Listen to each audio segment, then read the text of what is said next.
Hi Year 10, it's Mrs. Lennox.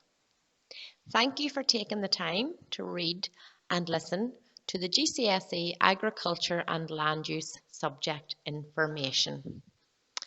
I hope that through listening to me, you will have a greater understanding of what the course includes and whether it would be a subject of interest for you in years 11 and 12.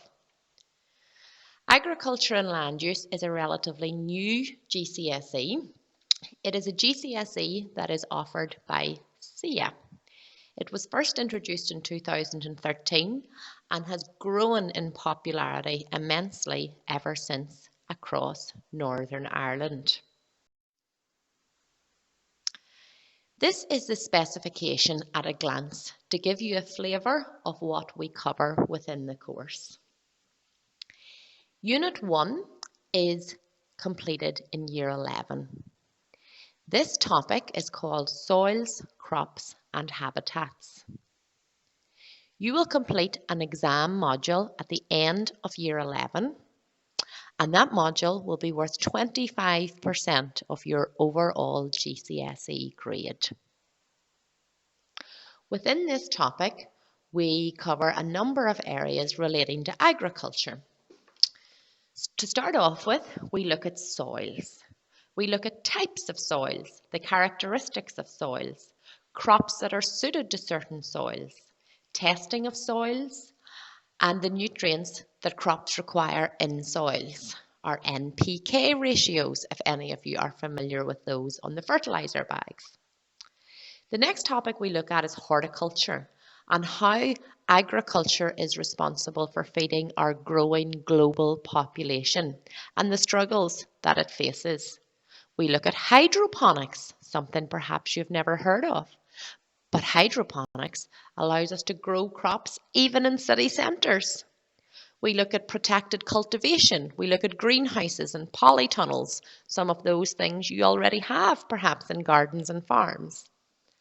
We look at the science behind plants. We look at photosynthesis. We look at the important process of pollination, including the importance of bumblebees. We look at crops in Northern Ireland, grasses. We look at types of grasses that are most suited to the climate of Northern Ireland to get the highest yield. We look at silage and the process of silage making and the science behind it. We look at genetically modified crops and organic farming.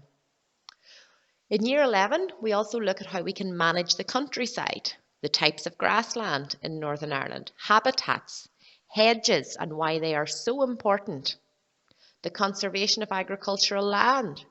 We go on to look at renewable energy and its benefits for farms and careers that are available through the agri-food industry. In Year 11, we do one piece of controlled assessment also. This is part of our Unit 3. Controlled assessment in agriculture is worth 50% of the overall grade. So if controlled assessment is something that you're interested in, agriculture is a good subject choice. The first piece of controlled assessment we do is called a practical investigation.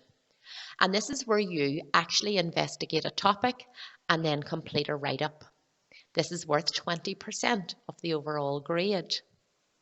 Last year, we looked at the germination of seeds in protected cultivation compared to outside conditions to see if they differ.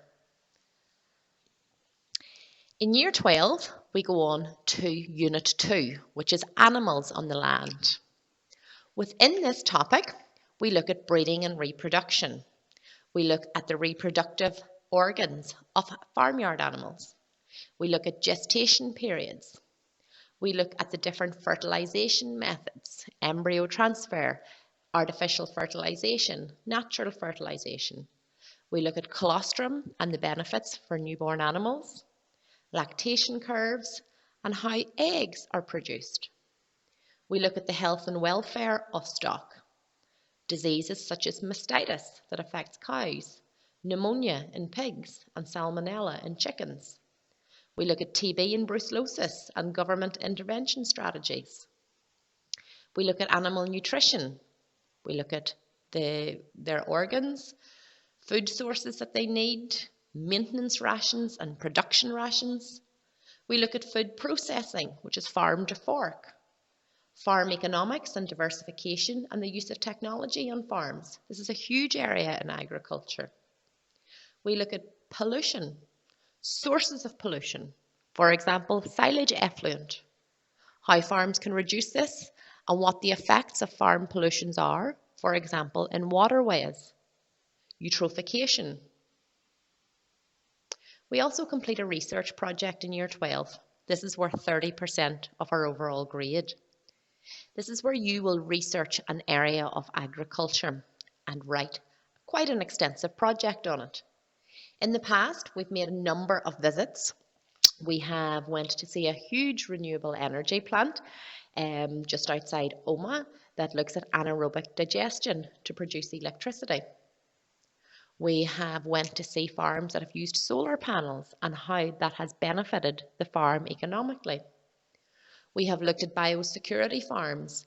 We have visited a dairy farm to look at their biosecurity practices. In agriculture, you generally will have 2 field trips within the year. These are always fun and allow pupils to learn hands-on. To study agriculture, you do not have to be from a farming background. If you have an interest in agriculture, you will enjoy this subject. Please don't hesitate to contact me if you have any questions about agriculture. You can email me and I will happily speak to yourself or whoever is at home.